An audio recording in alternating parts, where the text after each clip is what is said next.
नमस्कार साथियों, मैं हूं चरण सिंह राजपूत और आप देख रहे हैं फाइट फॉर राइट। पहलवानों का ये जो आंदोलन चल रहा है,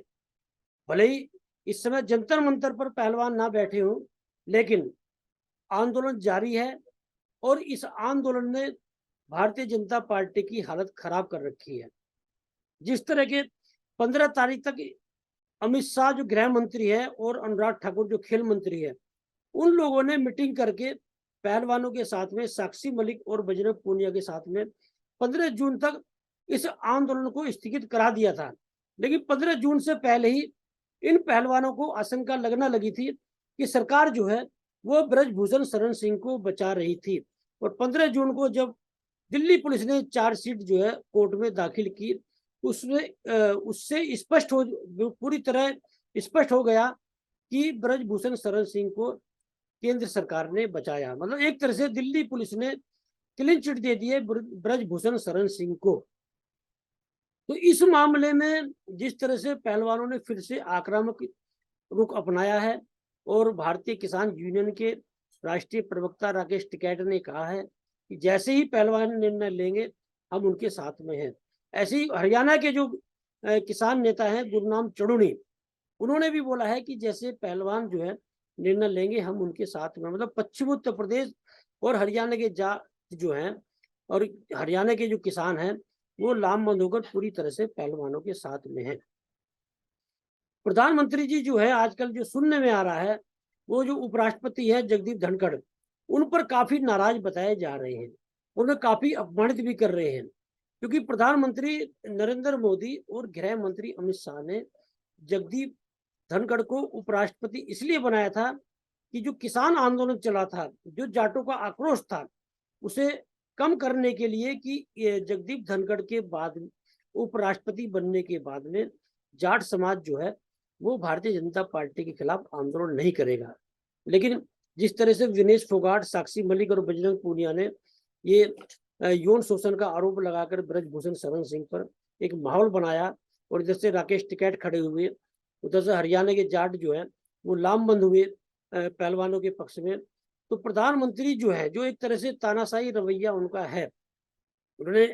भले ही गृह मंत्री अमित शाह और खेल मंत्री अनुराग ठाकुर को इस मामले में लगाया था, और भले ही जो बातें निकल कर आई कि सत्यपाल सिंह जो है बागपत के जो है सांसद और संजीव बालियान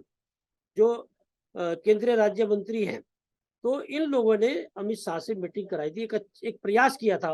और इन्हीं लोगों के प्रयास से 15 जून तक ये आंदोलन स्थगित हुआ था। लेकिन फिर से आंदोलन ने एक तरह से जोर पकड़ा है और पहलवानों ने बोल भी दिया है कि फिर से वो जंतर मंतर पर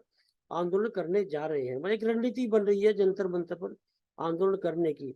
तो प्रधानमंत्री इस बात से जाट नेताओं पर नाराज हैं कि उपराष्ट्रपति बनाने के बाद, एक केंद्रीय मंत्री बनाने के बाद और जाटों को जो है प्राथमिकता देती है भारतीय जनता पार्टी टिकट देने में, इन सबके बावजूद पश्चिमी उत्तर प्रदेश के और हरियाणा के जाट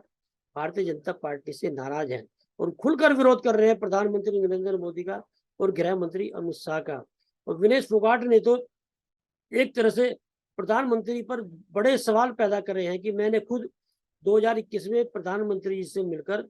बताया था कि फेडरेशन में हो क्या रहा है। ब्रजभूषण शरण सिंह पहलवानों की जो महिला पहलवान है, यौन शोषण के मामले सामने आ रहे हैं, लेकिन प्रधानमंत्री ने चुप्पी साध ली। तो जाट नेताओं पर बड़े नाराज हैं प्रधानमंत्री नरेंद्र मोदी, और नाराजगी का आज की तारीख में बड़ा कारण है अमेरिका का दौरा। प्रधानमंत्री को आशंका है क्योंकि 22 जून को उन्हें संसद में अमेरिका की भाषण देना है कि उस भाषण के दौरान कहीं हिंदुस्तान में ऐसा आंदोलन खड़ा ना हो जाए जिसकी गूंज अमेरिका तक जाए। और अमेरिका के जो सांसद हैं वो यौन शोषण के मामले को बड़ी प्राथमिकता से उठाते हैं। आशंका है मोदी को कि पता चला कि मैं वहां पर भाषण दूं और वहां के अमेरिका के सांसद विरोध कर दे, क्योंकि अमेरिका के सांसद पता ईडी, सीबीआई और इनकम टैक्स के छापे मार नहीं सकते, यहाँ के सांसदों को डरा धमका भी सकते हैं। तो प्रधानमंत्री जी जो है कल से अमेरिका दौरे पर हैं, और यदि अमेरिका दौरे पर वहां पर कोई बवाल होता है हिंदुस्तान में और अमेरिका में इसका विरोध होता है या कोई ऐसी अमेरिका दौरा प्रभावित होता है प्रधानमंत्री का, तो जो जाट नेता हैं भारतीय जनता पार्टी के, उन पर गाज गिरना तय है। तो ये जो मामला इस समय सामने उभर कर आया है वह ये है कि भारतीय जनता पार्टी जो है वो इमरजेंसी का मुद्दा बड़े जोर शोर से उठाती है। 77 के दशक में 70 के जो तत्कालीन प्रधानमंत्री इंदिरा गांधी ने इमरजेंसी लगाई थी, लेकिन यदि आज की तारीख में मीडिया पर पूरा अंकुश है, जो लोकतंत्र की रक्षा के लिए बनाए गए हैं तंत्र, चाहे वो न्यायपालिका हो, कार्यपालिका हो, मीडिया हो, विधायिका हो, अंकुश रखने का पूरा प्रयास केंद्र सरकार कर रही है। और तो ये अघोषित इमरजेंसी नहीं है क्या? यदि कोई सरकार के खिलाफ आवाज उठाता है उसे देशद्रोह की श्रेणी में मानेंगे, यदि मोदी सरकार का कोई विरोध करता है तो उसे देश का विरोध मानेंगे। ये जो माहौल देश में बना है उसी का ही नतीजा है कि बिहार में आरा क्षेत्र जो जिला है, भोजपुर क्षेत्र में एक टोल प्लाजा पर, जो कुलड़िया टोल प्लाजा है, वहां पर एक वारदात हुई है। इसमें गोंडा का एक सुपरवाइजर था वहां पर, बलवंत सिंह,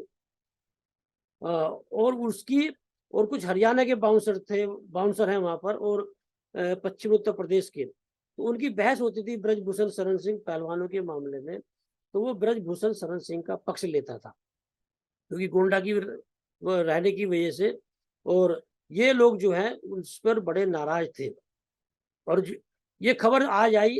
कि 50 रुपए के लेन देन को लेकर इन लोगों ने उसकी जो है एक पास के होटल की छत पर ले जाकर इतनी पिटाई करी कि वो अधमरा हो गया, और अधमरे की स्थिति में उसे गोंडा की एक ट्रेन में बैठा दिया गया और रास्ते में इलाज के दौरान उसकी मौत हो गई। मतलब एक तरह हत्या का मामला है ये टोल प्लाजा का। और वहां पर माहौल कैसे बना दे कि निश्चित रूप से अपराध है, सजा मिलनी चाहिए, लेकिन इस अपराध का जिम्मेदार कौन है, किसकी जवाबदेही है, किसने माहौल बनाया है? ये जो जाट वर्सेस राजपूत का जो माहौल किसने बनाया है, या ये जो संदेश गया है कि केंद्र सरकार ने ब्रजभूषण शरण सिंह को बचाया है, तो कौन जिम्मेदार है इस तरह के ये जो आपस में वैमनस्यता का जो इस समय माहौल बना है? जैसे भारतीय जनता पार्टी के मामले में यह बोला जाता है कि भारतीय जनता पार्टी हिंदू मुस्लिम का माहौल बनाती है, लेकिन इसमें हिंदू मुस्लिम का माहौल भी नहीं बना पाई, जाट वर्सेस राजपूत बना दिया गया। तो ये जो गोंडा में प्रकरण हुआ है जो बलवंत सिंह की, यदि इसने तूल पकड़ लिया, हरियाणा, पश्चिम उत्तर प्रदेश, पूर्वांचल, तीनों क्षेत्र जो है बड़े आक्रामक क्षेत्र माने जाते हैं, यदि क्षेत्रवाद ने जोर पकड़ लिया तो ये इसके परिणाम और जो है वो गंभीर हो सकते हैं। तो कुल मिलाकर ये है कि इस देश में जब भाईचारे की बात होती थी, मेल मिलाप की बात होती थी, मिलने जुलने की बात होती थी, उस देश में जाति धर्म के नाम पर एक वैमनस्यता का जो जहर घोला गया है उसके दुष्परिणाम सामने आ रहे हैं। अब देखना ये है कि प्रधानमंत्री के दौरे पर यहाँ जो पहलवानों का आंदोलन वो किस रूप में खड़ा होता है, या प्रधानमंत्री का दौरा वहां पर विरोध होता है या नहीं होता है, या प्रधानमंत्री बड़ी उपलब्धि लेकर अमेरिका दौरे से आते हैं।